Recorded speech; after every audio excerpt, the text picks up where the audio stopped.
¿Qué tal? Muy buenas tardes, soy Héctor de Mauleón, le agradezco que nos acompañe nuevamente en una emisión del Foco. Estamos en un programa más de esta serie que estamos haciendo por los alrededores o por la zona de Valderas. Estuvimos caminando en las cercanías de Bucareli y nos vamos a meter nos vamos a internar para tratar de acercarnos a Eje Central, recorriendo una zona de la ciudad antiquísima con nuestros amigos de Exploración Urbana, Andrés Guzmán, Oscar Blanco, desde luego con Beca Duncan. Hola, ¿qué tal? Por una zona que, pues, como hemos visto, está cargada de historias, la asociamos mucho con la escena trágica, la zona por la que estamos caminando, pues porque estamos a unos pasos de la Ciudadela, que fue el lugar donde se pertrecharon los generales que se habían alzado en armas contra el gobierno de Madero. Y pues para no dar más explicaciones, estamos en el número 68 de la calle de Valderas, frente a un edificio antiguo, pero no tan antiguo como el que lo ocupó antes, y que fue precisamente un edificio en el que se jugó un papel fundamental en los días del cuartelazo en contra de Madero. Aquí estuvo, bueno, no solo estuvo el periódico La Jornada durante muchos años, aquí se fundó el periódico La Jornada. No solamente estuvo ese periódico, sino que en los tiempos de Madero estuvo el periódico Nueva Era, una publicación, pues la verdad es que es legendaria, fundada por Juan Sánchez Azcona, uno de los personajes de segunda fila que ocupa el primer lugar de la segunda fila, porque cuando pensamos en la revolución pensamos en Villa, en Madero, en Zapata, y no nos damos cuenta en esos personajes que estaban un pasito atrás, pero que fueron cruciales. Juan Sánchez Azcona, el secretario particular del presidente Madero, fundador del periódico México Nuevo y Nueva Era, y pues un periódico, para decirlo de una manera sencilla, todos hemos visto la fotografía de la Adelita que está asomada en un tren. Gracias, señor. Gracias. De la Adelita que está asomada del vagón de un ferrocarril. Es una foto que pues le ha dado la vuelta al mundo, es un emblema de la revolución. La tomó un fotógrafo que trabajaba en Nueva Era que se llamaba Jerónimo Hernández. Todos hemos visto y nos hemos emocionado y conmovido con la foto del presidente Madero llegando al Zócalo, acompañado por los cadetes y el pueblo cuando estalla el cuartelazo. Esa foto la tomó Jerónimo Hernández, un fotógrafo que... De La Jornada, de Nueva Era. De Nueva Era. Había empezado en muchos otros periódicos. Él era de Jalisco. Es un personaje muy extraño, porque después de la foto de Madero su rastro se perdió. No volvió a tomar fotos. Se dice que por miedo a las represalias que podían tener los maderistas, prefirió, y cuando vio cómo venían las cosas y cómo siguió la matanza, el rosario de muertes de la revolución, prefirió dar un paso atrás para proteger a su familia. Pero el hecho es que la última foto conocida de Jerónimo Hernández es esa, en la que aparece el presidente Madero llegando en medio de la última apoteosis al Zócalo, que acaba de rescatar, que acaba de ser rescatado porque ya lo habían tomado los golpistas. Bueno, pues estamos en la esquina en la que se desarrolló este periódico.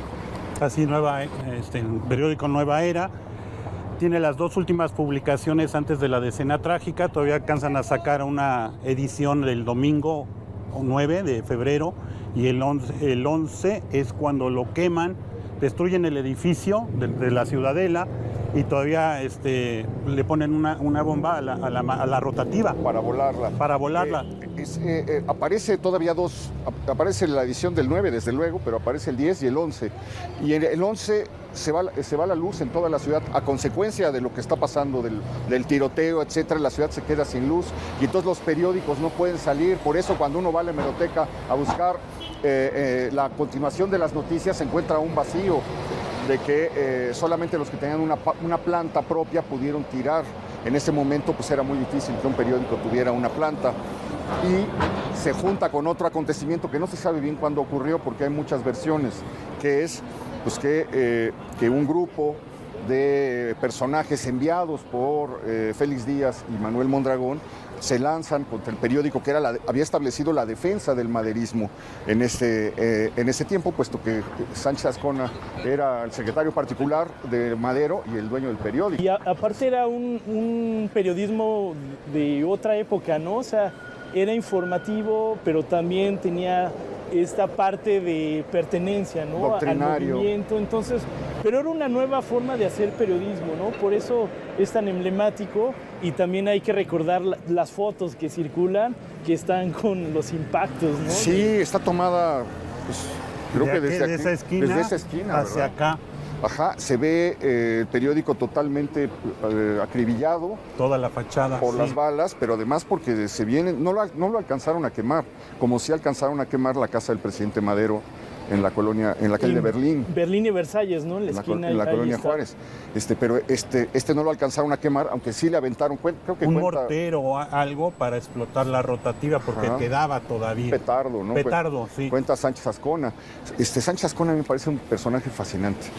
Él conoce a Madero porque él es un niño rico, digamos, que lo mandan a estudiar a Alemania y lo mandan a estudiar a París, y en París conoce a Madero. Él está estudiando filosofía y ciencias políticas, y ahí conoce a Madero. Se hacen muy amigos, conoce las experiencias espiritistas de Madero y todas estas cosas en las que Madero creía. Luego se separan, y cuando Madero llega a la ciudad, él acaba de fundar el club antireeleccionista, o sea, él es un opositor muy férreo al porfiriato, y entonces cuentan que Madero le va a tocar a su casa para decirle: necesito que me ayudes en lo que voy a emprender. Y apoyándose en esa amistad y en la mente que tenía Juan Sánchez Azcona, es como se logra hacer una campaña muy exitosa. Se dice que Sánchez Azcona, bueno, se va con Madero cuando Madero cruza la frontera, colabora en la redacción del Plan de San Luis, es una especie de ideólogo detrás de Madero, por eso decía yo que es el gran personaje de la segunda fila. Queda un poco en las sombras, hay una calle, Juan Sánchez Azcona, hay un libro buenísimo en el que él hace el retrato de sus contemporáneos, hace bosquejos de la gente que conoció, es un libro extraordinario. Y pues muere años después, creo que muere en los años 30, después de tener distintos cargos, porque lo mandan de diplomático, el gobierno de Obregón lo saca del país y le da un puesto diplomático, etcétera. Y bueno, pues estamos en una esquina, ya decíamos en el programa anterior, estamos en un barrio de periodistas, en un barrio periodístico, y estamos en una esquina en la que pasaron muchas cosas. Imaginar a Sánchez Azcona entrando por aquí para sacar esas, lo comentaba Oscar, esos titulares que eran tan efusivos en el apoyo al presidente, ¿no? El pueblo lo apoya, era las la cabeza, portadas. era la portada de uno, o cómo da cuenta el periódico de cuando Madero va a pedir ayuda a Cuernavaca, Felipe Ángeles, porque no saben quién confiar, y se lo traen y lo ponen de 8, la ponen de 8. El presidente Madero fue ayer a Cuernavaca y regresó con 2,000 soldados, siempre como apoyando ya en los momentos críticos. Sí, pero es que hay que pensar que la objetividad periodística es algo realmente más reciente, ¿no? O sea, en ese momento, como bien decía Oscar, los periódicos tomaban partido de una manera muy visible, muy pública, y pues cada quien tenía, por eso también el periódico que leía, ¿no? Leías el periódico con el cual tú te identificabas. Y también marcó el fin de una era, ¿no? Cuando desaparece el periódico, termina, ¿no? En este espacio, es que ¿no? todos los periódicos de ese momento ninguno sobrevive. Por eso es importante el Universal, porque se muere el Imparcial, se muere el Diario, se muere el Diario del Hogar, se muere el Popular, se muere Nueva Era, México. O sea, todos los periódicos de ese momento desaparecen. Hay un vacío, y por eso Félix F. Pallavicini piensa: hace falta un gran periódico, un gran rotativo que ocupe el lugar que han dejado para poder informar a la gente, ¿no? Y hay es fascinante. Deberíamos hacer un recorrido por periódicos. Pues no sería mala idea, la verdad. ¿No? Por los viejos Y están periódicos. en esta zona. Estamos aquí, en la zona, de aquí a la vuelta estaba el Partido Liberal, Deberíamos hacer un recorrido por los lugares donde estuvieron los viejos periódicos y contar la historia de México desde eso. Es muy emocionante estar en esta esquina de Valderas y Artículo 123 hablando de estas cosas, porque dicen tanto de lo que ha sido la vida del país, aparecen tantos personajes o digamos cruzan tantos fantasmas por esta esquina, y es muy padre nombrarlos, recordarlos, de alguna manera rendirles un homenaje como al gran Jerónimo Hernández, el enigmático fotógrafo de la Revolución. Y aparte había una placa que ya no la encontramos. ¿Aquí? Sí, donde decía, aquí estuvo el periódico Nueva Era. Tengo yo todavía la foto, pero ya la buscamos. Es que esas placas de metal se las han estado robando de toda la ciudad. Para venderlas al kilo, ¿no? Para venderlas al kilo, bueno, como las... Exactamente. Pero qué triste, ¿no? Porque pues ahí es donde te dice lo que era, ¿no? Claro, y es importante recordarlo, historia. porque creo que cuando perdemos esa memoria es también cuando perdemos el edificio, ¿no? Muchas veces cuando no queda memoria de lo que hubo ahí, es más fácil que lo tiren, que lo demuelan. Por cierto, hay un libro de Mimi Derba, que luego fue una gran actriz de la época de oro del cine mexicano, que era una tiple en tiempos de la Revolución, que se llama El Fifí de Plateros. Pero la primera vez que yo veo registrado el término fifí para referirse a otro grupo, y lo usan aquí, lo usa Juan Sánchez Azcona para referirse a los críticos de Madero. Yo creo que por ahí viene la jiribilla que le han dado hoy para ponerse como igual que Madero, etcétera, ¿no? Pero aparece, es muy interesante, es la primera vez que lo veo registrado. Probablemente ya se usaba, pero Pero antes era más frecuente el lagartijos y ese tipo de otros términos, ¿no? Sí, para los hablar lagartijos, los gomosos, exacto, etcétera. Pero bueno, pues cuando entra la influencia francesa. ¿Qué vamos a hacer? Estamos en Valderas y Artículo 123, vamos a hacer una pausa y vamos a seguir caminando hacia Avenida Juárez. Sí, hacia Independencia doblamos hacia el Metropolitan. Vemos el Altamira, el Metropolita, la Texcoscana, la estación de bomberos. La Texcocana la encontraremos abierto ya. Los espero. Qué lástima. Bueno, no se vaya.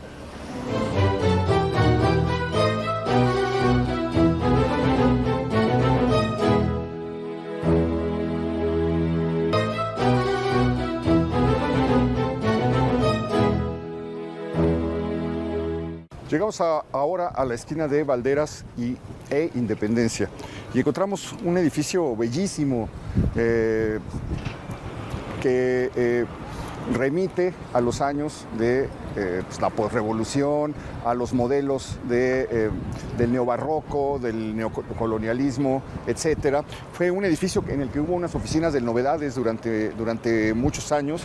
No sé qué destino se le dé ahora y tampoco sé mucho sobre el pasado, sobre la historia de este lugar. ¿Qué nos pueden contar? Andrés, tú había revisado, ¿no? Bueno, yo lo que encontré que aquí vivió Fidel Castro y el Che. Aquí también. Sí, aquí también. En la tabacalera también, ¿no? Ajá, Dicen. pero Sí, que aquí sí. te digo porque el dueño de la Texcoscana me comentaba que eran clientes asiduos. Y como también sabemos, No, pues luego el Café iban La Habana, ¿no? al Iban Café mucho La a la Habana. Café La Habana, Entonces sí, de sí, ahí. claro. Y tenemos referencia a que fueron dos arquitectos, Aldama y Rocha, los que lo construyeron. ¿Cómo se llaman? Aldama y Rocha. Aldama y Rocha. Dos arquitectos, ¿De qué años más o menos? pues de los 40.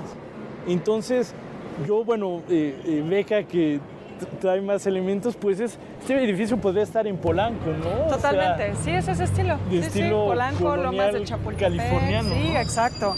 De esas colonias que se empiezan a hacer hacia los años 30, 40. Es la época, ya lo hemos platicado, la época en la que pues ese estilo californiano de Hollywood pues comienza a ponerse de moda porque pues claro, el cine estadounidense era pues la aspiración, ¿no? Vamos a tratar de acercarnos para verlo, Beca.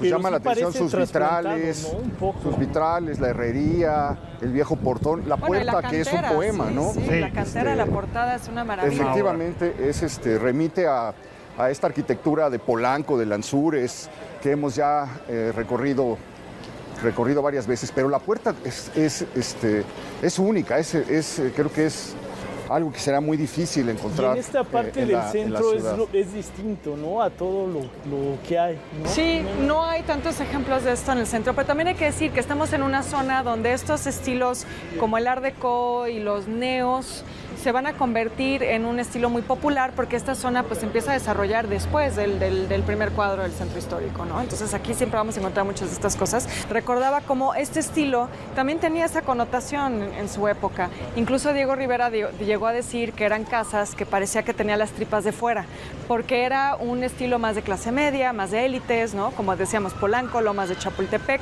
una élite que se identificaba más, digamos, con el lado español, colonial, que con el lado indigenista, que era un poco como la pugna que había de pronto en la época. Cualquier parecido a la realidad actual, ¿verdad? Es mera coincidencia. Y entonces, pero pues el Art Deco incorporaba elementos prehispánicos, grecas, sí, figuras, mascarones, sí. ¿no? Pero era, digamos, era más común en el Art Deco, más, como lo vamos a ver más adelante en el Museo de Arte Popular, ¿no? Este estilo como más geométrico, más sencillo, incorpora los elementos indígenas como el edificio de la UAI que vimos, el Palacio de Bellas Artes, y los edificios neocoloniales, neobarrocos, pues van a tener más esta connotación de clase media. No, es increíble el balcón que tiene arriba, la portada, se adivinan los azulejos, la piña de los aquí vitrales. ¿Cómo? La piña de aquí también es una cosa bellísima, sí. ¿no? Ajá. Sí, estos motivos florales, de frutas. Impresionante, creo que es la mejor de las mejores portadas, ¿no? También lo que es interesante de este estilo es que remite a esas canteras hechas a mano de los edificios coloniales, pero esto ya era industrial, o sea, esto ya era producido con moldes, con concreto, y eso también explica por qué es un estilo que permea en tantas zonas, no solo de la ciudad, sino del país y también en Estados Unidos, porque se vuelve muy barato y muy fácil de construir también de esta manera. Aquí está ingeniero José Rocha. Ajá. Vicente, ¿qué es? Vicente C. Almada. Vicente C. Almada.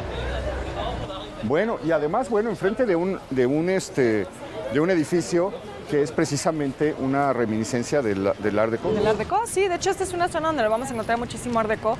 Es una pena también de pronto verlos en estas condiciones, ¿no? Porque es el mayor repositorio del Art Deco en la Ciudad de México. La Tabacalera y aquí. La Tabacalera y esta zona área, de la ciudad. Más que la Roma, más que la Condesa. Sí, porque la Condesa ya quedan escasas casas, ¿no? De entrada, la Condesa tomó más tiempo en construirse. Es decir, no todo es de los años 20 y 30, pero además hay que también recordar que es una de las zonas más golpeadas por el sismo del 85, entonces realmente poco se conserva ahí. Híjole, qué cosa, cómo ha cambiado, qué cambiado está esta zona, y además cuántas referencias de los años 40, 30, 50 trae al caminar por aquí, ¿no? Todavía la arquitectura nos sigue dando una idea de cómo fue a mediados del siglo XX esta zona. Y también, el programa, estas exploraciones, nosotros pensamos que son un homenaje a estos espacios y, por ejemplo, a los cines, ¿no? Para nosotros, pues son espacios emblemáticos de la cultura, del entretenimiento en México, y pues aquí está a un costado el Metropolitan, ¿no? Un cine. Nosotros elaboramos, buscando varias fuentes, los 20 cines más grandes de la Ciudad de México, y todavía sobrevive el Metropolitan con... Bueno, ya no como cine, ¿no? Como teatro, pero de 3.865 butacas, que lo pone entre los primeros 20. Ya fuimos al Cine Palacio Chino, que trae 4.000. El Cine Real Cinema, que ese es más pequeño, ya dividido, tenía 3.100 butacas, y el Cine Orfeón 4.600, ¿no? Bueno, pero el hecho de que se conserve como teatro creo que es importante, sí, porque sigue siendo un espacio para el espectáculo, para la recreación. Si pensamos en el triste destino de muchos de estos antiguos cines, ya lo hablábamos del Teresa, el Cosmos, por ejemplo, que bueno, ahora es centro cultural, pero muy pocos de estos cines antiguos siguen siendo espacios recreativos, ¿no? De entretenimiento. Sí, y lo redujeron en los 90s cuando lo hacen centro de espectáculos. Finales 95. Sí, 95, y Pedro Gorospe, el gran arquitecto, y Aurelio G. Mendoza, que pues fue espectacular. Unos dicen que se fue inspirado en el cine Roxy de Nueva York, ¿no? Sí, así y es. La maravilla de estilo Luis XIV, Luis XV, eran como los hermanos gemelos. Real Cinema también fue muy bonito. Ese pues ya desapareció, pero son espacios, como dice Beck, emblemáticos, maravillosos. Aquí lo que es una pena es que se haya desaparecido la marquesina. Sí. ¿No? La marquesina original. Era muy llamativa. Iluminaba toda la calle. Y bueno, la entrada, que era suntuosísima también, subías a un nivel o subías a un segundo nivel y se desplegaba un lugar donde estaba la dulcería, había sillones y luego unas cortinas rojas para que pudieras entrar a la sala. Bueno, pues que es el año 8 de septiembre de 1943. 43. Es la inauguración. Creo que ya lo habían comentado en un programa, Los Miserables. Es del 50. Es David Silva, es Domingo Soler. Fernando Soler. Sí. Fernando Soler. Sí. Sí, una película malísima, de las peores. De la época de oro, cuando les daba por hacer esas grandes novelas y adaptarlas en donde Arturo de Córdoba era el conde de Montecristo. Y también está muy relacionada porque aparece, lo vamos a ver más adelante, en la palma de tu mano. Cuando llega Arturo de Córdoba, lo traen a la inspección de policía, se alcanza a ver esa marquesina que tú nos hablaste, Héctor, iluminada de noche, ¿no? Que era como una calle muy emblemática, ¿no? Muy de lujo, también lo hablábamos la otra vez, ¿no? Ahora es raro pensar que Valderas fuera una calle de lujo, pero realmente lo fue durante muchos años. Otra cara de Valderas era Totalmente, en los 40, sí, ¿no? Sí, bueno, es un cine de lujo en el que se dan grandes estrenos, ¿no? Sí, Ben-Hur, Los 10 Mandamientos. Sí. Bueno, y Roma, ¿no? También aquí se filmó la escena del cine. Ajá. Ustedes fueron en la Cineteca y vieron el cartón, el cartelón. Sí. Ahí estaba Roma, cómo está conectada un poco con... Era un antrazo que le decían el barquito porque tenía las ventanas eran como claraboyas de un barco. Parece que ya está cerrado. Por ahí se ve de qué año sería, ¿no? Creo que no. No, ¿verdad? No, es el horario nada más. Sí, el se ve horario que y el estaba de aforo 7 a 11. Pero sí nos dice que tenía música en vivo y pista de baile. Sí, no. Te digo que... Bueno, y en la esquina estuvo el edificio Aztlán. Platicamos en el programa anterior. Estaba en esa esquina que claro, fue de los primeros José caídos. Azueta. Y atrás del Hotel del Prado, ¿no? Sí, tú comentabas que el hecho de que colapsara afectó las estructuras. Sí, unos dicen, Daniel Gallardo es una persona que ha escrito sobre estudia mucho el tema del Hotel ¿no? Regis, y él tiene la teoría que cuando cae el edificio Aztlán fue tanto el estruendo que afectó al Regis. Y también recordando la vez... Es terrible cómo todos nos quedamos con la imagen del Regis y no le damos...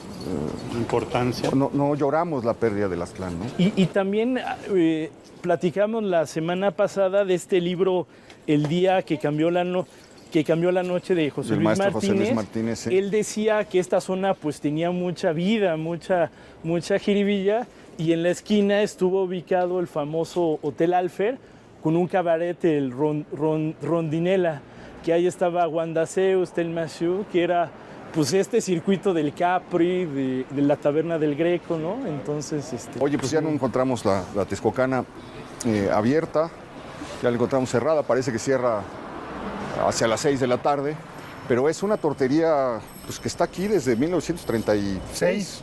De las más viejas que siguen ahorita en la Ciudad de México. Y la especialidad pues, son tortas frías, de aguacate, de quesillo, de sardina, de carnitas ahora ya. Eran unas coquitas chiquitas, ¿no? De vidrio, sí. De vidrio, sí.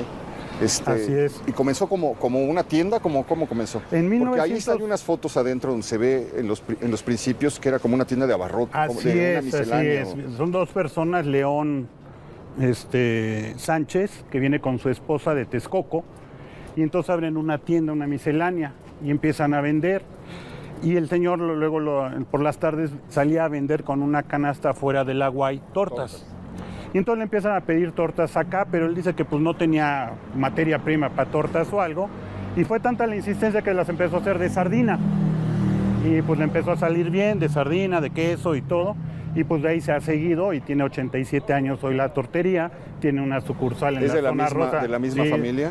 Son los nietos ahorita los que la están atendiendo. ¿Del señor? León Sánchez. Ajá. O sea, sigue la familia Sánchez. Sí, y por ejemplo me cuenta, pues Fidel Castro era de sus mejores clientes, el Che, López Portillo venía acá cuando era estudiante y ya que era presidente mandaba a los choferes por las tortas. En el 95, cuando se reinauguró acá como teatro, vino Ricky Martin también a comer tortas.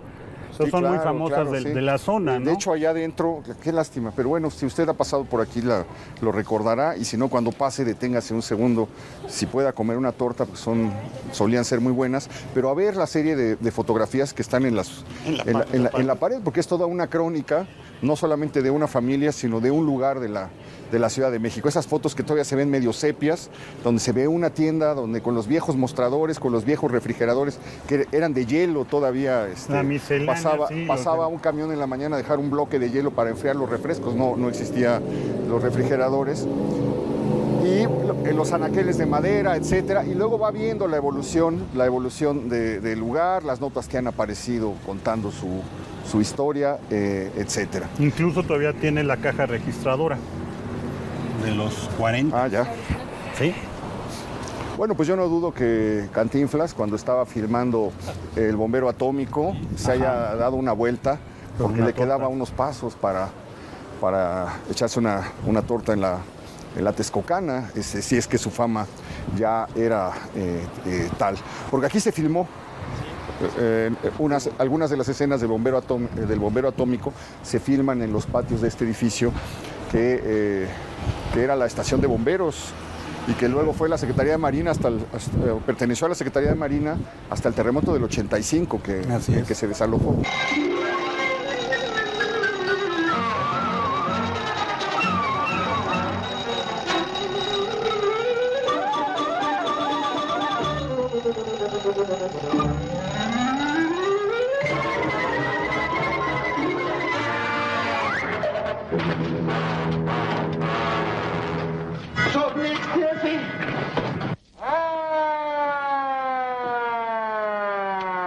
¿Dónde vamos, jefe? Al infierno. ¿Usted se está quemando? El que está que arde soy yo. Bájese. Cuéntenos un poco la historia del edificio que hoy ocupa el Museo de Arte Popular. Mira, este es un predio más grande. Es que antes estuvo el hospicio para pobres. Este llegaba desde Avenida Juárez hasta acá. Fue en el siglo XVIII, se funda en 1769 aproximadamente, porque esta zona pues estaba pues un poco decadente, muy alejada de la ciudad, y había niños huérfanos, gente mendigando. O sea, está la cárcel de la Acordada y junto... Ajá, está el hospicio para pobres. Inclusive hay una placa, los amigos, sí, las amigas que nos ven, está la placa diciendo que todo este espacio lo ocupó. Estuvo en funciones hasta aproximadamente 1900 por ahí. Subsidiaba los empleados de la Casa de Moneda y benefactores. Sin embargo, empezó a tener pues un poco de decadencia y deciden cerrar esta parte. Entonces esta parte estaba en muy mal estado y es cuando la demuelen, porque Porfirio Díaz tenía la idea de hacer algo mejor y se traslada a este que está por Viaducto. Sí, por donde luego es guardias presidenciales. Ajá, exactamente. Viaducto y Tlalpan. Porque decía que ya había que modernizar, y también lo habíamos platicado, Beca, Héctor, de que había una idea modernizadora del porfiriato, de tratar de encontrar una mejor vida, una salud, condiciones en general. Lo trasladan y queda en el abandono aproximadamente 20 años, hasta que en los 20 hay un proyecto para hacer un espacio especial. Cuenta Manuel Paino en Los Bandidos. Es aquí donde pasa uno de los capítulos de Los Bandidos de Río Frío, porque ocurre aquí en el hospicio donde llevan al personaje, a un niño que anda perdido, que se perdió, que se robaron en la villa y que anda rodando por los mercados, nos describe el volador, etcétera, y viene a parar aquí. Y nos cuenta cómo usaban a los niños del hospicio para que fueran a los funerales de la gente importante. Entonces, cuando moría algún rico, para echarle montón, les ponían unos sacos y salían los niños del hospicio marchando, junto con el porque resto también de los tenía dolientes, una escuela muy famosa, o parte de ser hospicio era una escuela también. Oye, muy Héctor, famosa. ahí tienes otro recorrido, hagamos el centro de Los Bandidos del Río Frío. Ese sería padrísimo. La ciudad de Paino, ¿no? La ciudad de Paino sería muy interesante. ¿Qué nos platicas, Beca, sobre este edificio? Pues sí, es un edificio emblemático de la ciudad, sobre todo porque pues va a ser de los primeros edificios Art Deco, ahora que estamos hablando de cómo este estilo pues toma por asalto a las calles de esta zona del centro. Es obra de Vicente Mendiola, que es uno de los nombres fundamentales para entender este movimiento arquitectónico. Yo creo que hay tres que hay que revisar cuando hablamos de Art Deco, y son Juan Segura, Francisco Serrano y Vicente Mendiola. Mendiola es súper importante además porque probablemente él hizo el primer edificio Art Deco en la Ciudad de México, que es el edificio del Sindicato de los Ferrocarrileros, ahí en la Tabacalera. Se hace en 1926. Estamos hablando de que el Art Deco nace como tal en Francia en 1925. El hecho de que Mendiola ya un año después estuviera construyendo con este estilo, pues es bastante notable. Y tiene este detalle que es precioso si pensamos en el simbolismo y la metáfora que representa, porque, pues, como bien decía Héctor, era la estación de bomberos y este es un relieve que nos habla de Tlaloc, ¿no? Entonces, es muy bonito pensando en el agua como ese elemento que usan Estos los bomberos. Son de Centurión, ¿no? Ajá, exactamente. Gran... Manuel Centurión, que también fue uno de los grandes escultores de esa época, junto con Cordero, a quien ya vimos. Centurión también hizo relieves en el Banco de México. Ahora que abrieron el Banco de México con el edificio principal como museo, ahora ya se pueden ver los relieves que hizo Centurión en el interior también. Y bueno, es un edificio muy bonito porque también tiene como todos estos elementos de la arquitectura prehispánica que estaba muy de moda en esa época, como la forma escalonada que vamos a encontrar también en las ventanas de esta torre. Muy bien. Y bueno, platicábamos que con Arturo de Córdoba, Roberto Gabaldón en esta película, si la gente quiere conocer un poco más cómo era esta zona, se aprecian imágenes. En la palma de tu mano. En la palma de tu mano. Y es reveladora, un México que pues era otro México, un México glamuroso. Y aquí yo les comentaba que estuvo Revillagigedo 18, el Hotel Alfer, que era este cabaret Rondinela, que José Luis Martínez nos cuenta que pues se armaba en el último piso. Wanda Zeus, Telma Siu, por acá anduvo, que era una zona de bares, de clubs, era una zona con mucha vida. Sí. Las catacumbas estaban aquí. Las catacumbas más para allá en vuelta, en Dolores, pero era una zona pues muy... Y sufrió mucho con el temblor, ¿no? Desafortunadamente. Sí, fue una zona, como lo comentábamos, una zona muy, muy castigada.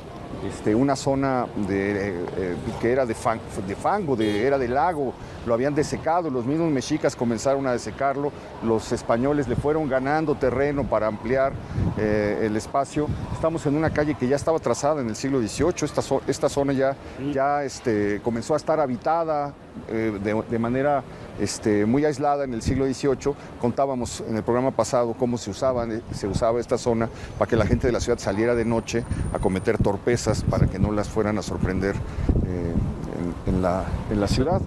Y eso fue, ese subsuelo es el que provocó que fuera uno de los mayores desastres el 19 de septiembre de 1985, el que sucedió en este lugar. ¿Para dónde jalamos? Para hacia allá, el Ignacio. Hacemos una pequeña pausa, no se vaya, continuamos caminando.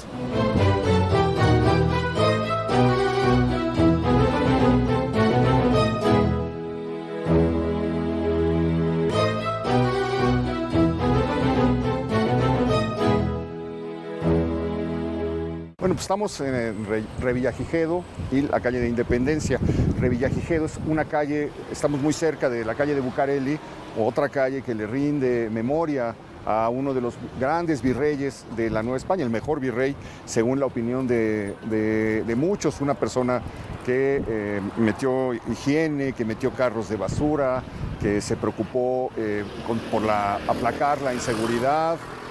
Dicen que salía de noche disfrazado para meterse por la calle y ver y que no le contaran, que para no dejarse calentar el oído por sus cortesanos y tener una idea real de lo que estaba pasando, que salía disfrazado por las calles. Todos coinciden en que la obra que dejó Revillagigedo pues no la igualan los 60 y tantos virreyes de los 300 años de la Pues es el que trajo la idea de la ciudad ilustrada, el alumbrado público, exactamente, airearla, que el agua no quedara estancada, sacar la basura, iluminarla, creó los serenos.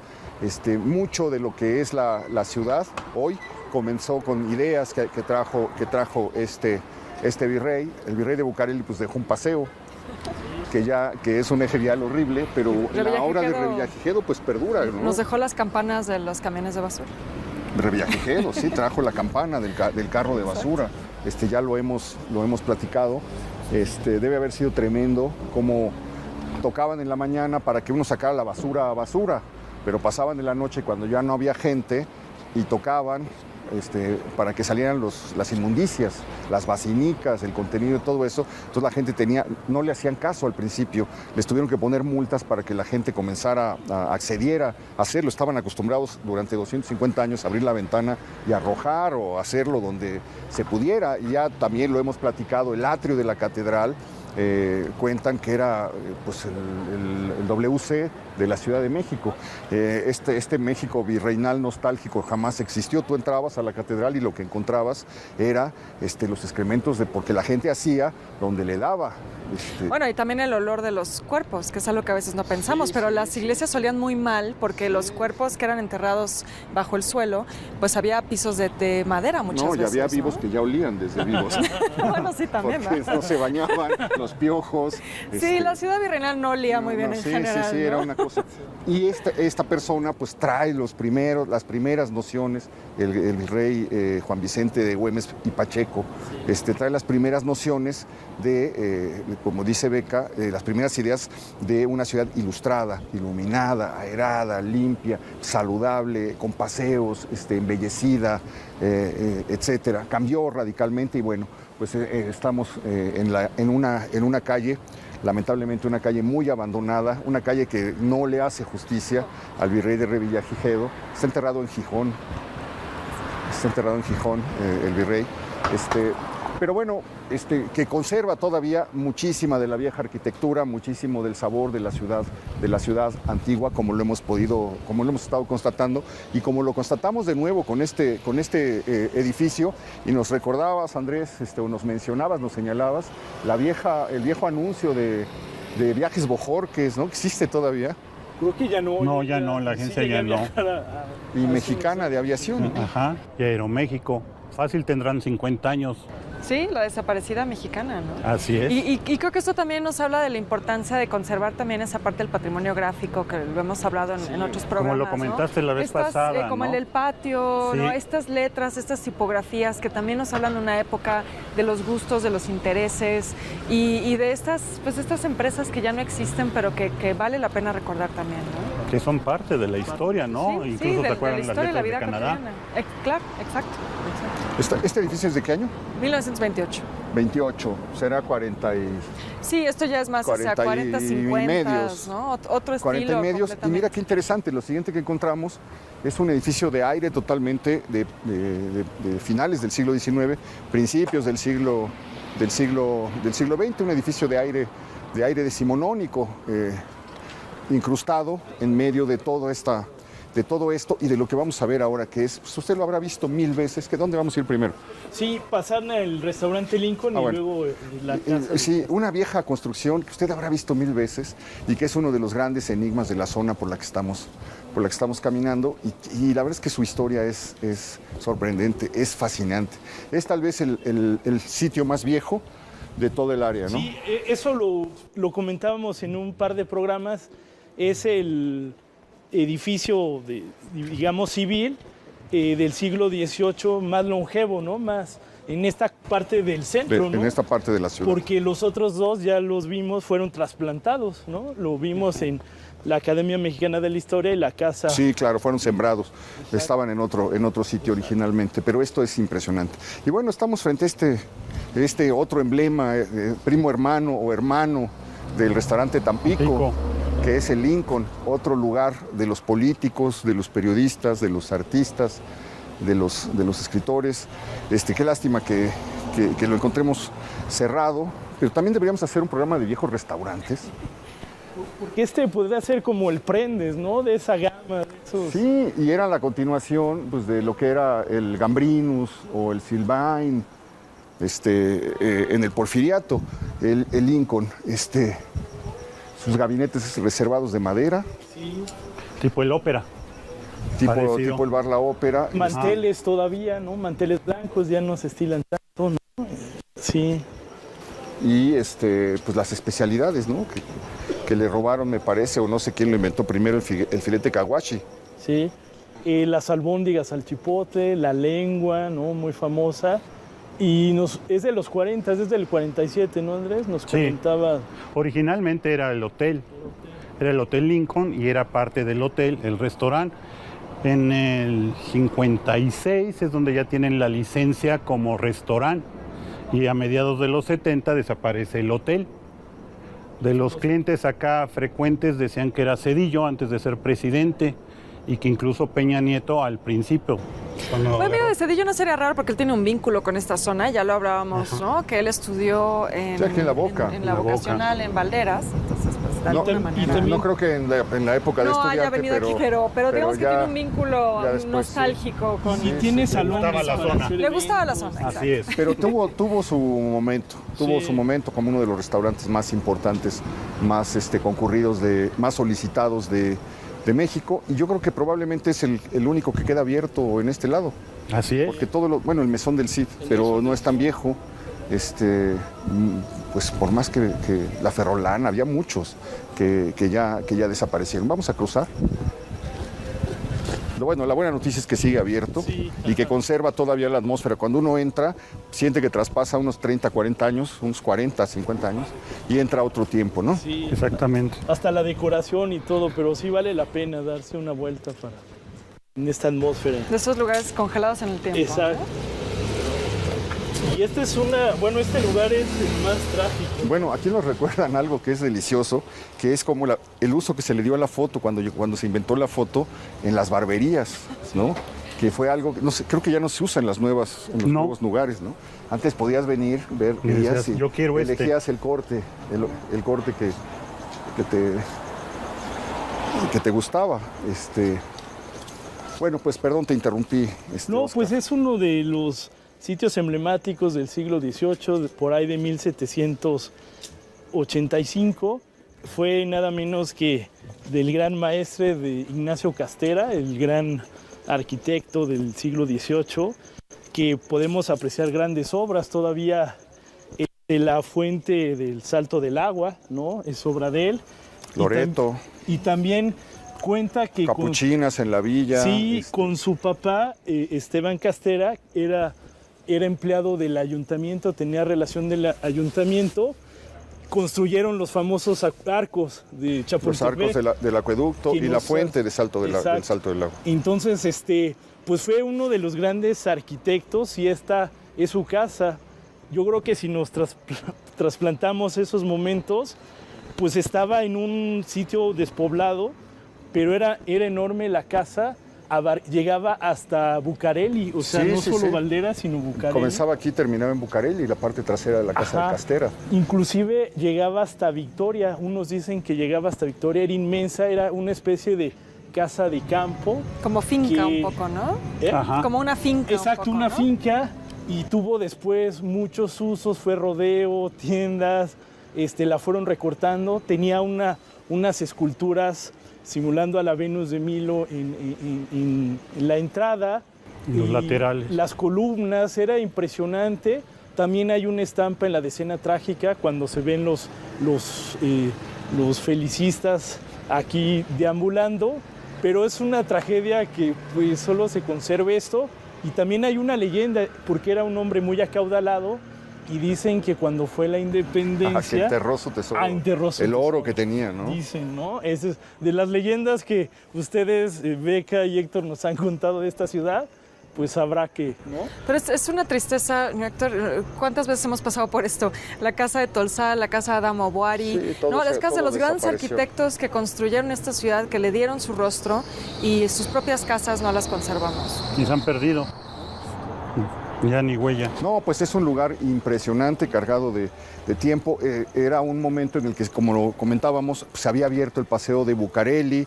Era el lugar donde confluía toda la alta sociedad todas las tardes para sus paseos. Entonces, tener una casa a la vera del paseo de Bucareli, pues era de gran tono. Este arquitecto es el puente entre el final del barroco y lo que va a pasar en el siglo XIX. De hecho, es Tolsá el que termina algunos de los proyectos que inicia Castera, ¿no? Porque como Loreto, que se atribuía a Tolsá, cuando el diseño original es de Ignacio Castera.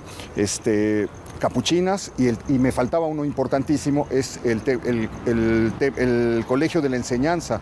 La Enseñanza es obra de Ignacio Castera. Y bueno, pues aquí vemos lo que queda de su mano, lo que se pensó para sí. Y como decía Beca, a unos pasos de este lugar estuvo la Casa de Tolsá, a la altura del teatro, donde estuvo el Teatro Hidalgo, en Avenida Hidalgo, a espaldas de Bellas Artes. La tiraron para levantar un edificio que ya tampoco perdura. Se ha destruido sistemáticamente la obra de estos señores. Este personaje es un descendiente de Ildefonso Iniesta Bejarano, un descendiente de Francisco de Guerrero y Torres, son de donde se alimenta y donde hace el puente para que la arquitectura de la Ciudad de México pase de los años finales del siglo XIX a los principios del siglo XX. Él muere muy pronto, él muere en los años de la independencia, está la guerra de independencia todavía cuando muere, y se desata la leyenda de que un arquitecto tan acaudalado, en ese momento en el que los bancos no existían, en el que el dinero era enterrado en ollas y escondido en muchos lugares, se crea la leyenda de que aquí quedó el oro de Castera.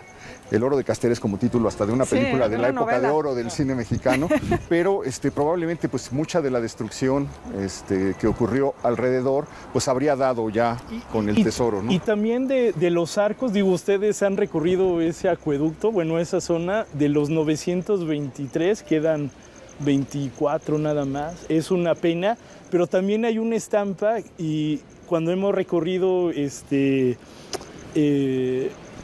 la calle donde estaba la garita de Belén y cuando entra triunfante el ejército trigarante, está una estampa, una imagen con el acueducto, la garita de Belén, y pues obra de este gran pues arquitecto, ¿no? Un gran personaje. De hecho, mira, empiezan a aparecer laureles, que ya es una imagen que no es propia del siglo XVIII, sino ya es más del siglo XX. ¿Qué pasará si tocamos, no?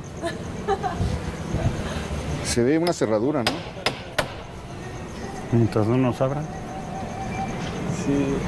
No, muchos años fue un rodeo. Sí, nada más queda la fachada es ahorita. Verdad. No, sí, ya sé que nomás queda la fachada, es verdad. Sí. Son bodegas ahorita. No, había unas colas luego los domingos en la tarde de domingos. jóvenes que venían aquí. Sí, que frecuentaban Alameda y se venían a bailar acá. Es verdad, sí, o sea que debe estar ya.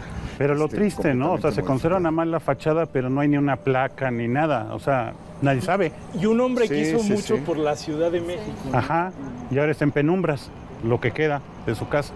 Porque ni siquiera ni iluminación hay suficiente. Sí, no, hasta está parpadeando. Bueno, nos tocó en un momento extraordinario porque se ve distinto de noche, se vive y se vibra distinto de noche visitar se percibe, estos ¿no? lugares. Muy diferente. Sí, que pueden que de día. apreciar. Pero bueno, pues uno pasa siempre por aquí y dice, pues ¿qué será esto? Hasta que un día ya no lo encuentra y luego lo olvida, y esa es la gran tragedia que ha vivido la Ciudad de México. Desgraciadamente solamente en este recorrido avanzamos una cuadra. Sí. Yo creo que todavía nos pasa falta, siempre.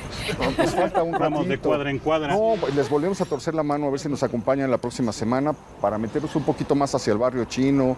Decíamos, están las instalaciones del Partido Liberal, está la cantina del Tío Pepe, podemos buscar dónde estuvo las catacumbas. El casino alemán también, lo que queda. El casino alemán, la Academia Metropolitana, la plazuela de Coajomulco, la casa de José María Marroquí, el gran cronista de la ciudad al que este programa le debe muchísimo. Podríamos pasar ahí a mandarle un saludo.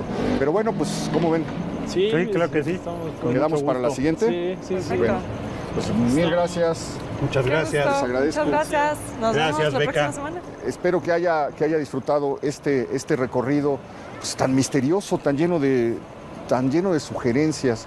Es una zona muy, muy mágica y efectivamente en la noche le aparece una segunda cara, le aparece un segundo rostro casi a toda la ciudad. Pero esta parte antigua el efecto es más pronunciado, el efecto es mayor. Así es que bueno, pues seguiremos caminando por lo menos el siguiente programa a ver qué tanto abarcamos de noche y espero que haya disfrutado el recorrido. Nos vemos la próxima semana, ya lo sabe usted, aquí en el Foro.